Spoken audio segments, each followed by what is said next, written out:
Me and God just had an amazing relationship. I've grown up having him always there. I remember him telling me things about my life that I was going to do, and there was one day I was 13 years old, and I remember my friend was going to go buy something for his big brother, and I'm pretty sure it was weed, and I asked Mum for $10 so I could go and buy some as well, and I had in the back of my head, if this is drugs, I want to try it. I talked to my mum about this conversation after, and she was like, I felt like we're going to go buy drugs. I gave you that $10 because I trusted you. Anyways, it was weed, and spent the next 10 years running away from God. At the end of that 10 years, I wanted to die.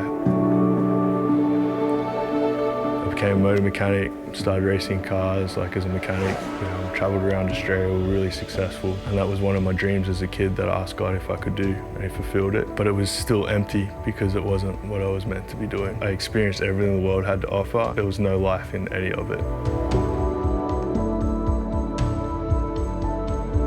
I never left a relationship with him. He was always there with me, but I wasn't obeying his voice. After that 10 years, I collapsed in the shower after a big weekend, and it sounds so stupid to me now, but my words were, God, if you're real, speak to me now, because if you don't, I'm going to kill myself.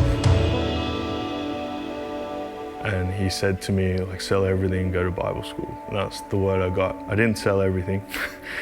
I was working as a mechanic, and I jumped in 3 customs cars that day, and they were all tuned in the Christian radio station. They were all talking about Bible school. And so it brought me back to that place of his voice being real in my life, and his voice being a voice that I could trust. I knew that he wanted the best for me. He didn't want me to have a life where I wanted to die. He wanted me to have a life that was full.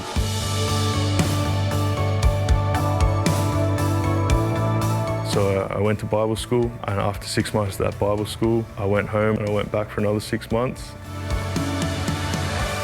A pastor came up to me one day and he spoke over my life. There's a big difference between happiness and joy. Happiness comes from things that happen, and joy comes from the Lord. And you went through a season of pursuing happiness, and now the Lord's given you joy. I experience that every day, not seeking to do something to get something or to give something to get something, but I experience being full from him.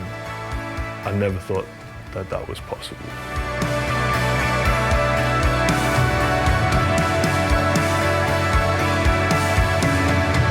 When Jesus is your everything, there's joy in that, because it doesn't matter if a situation doesn't pan out. It doesn't matter if someone says something hurtful. It doesn't matter what happens around you. And that's where the fullness of joy is.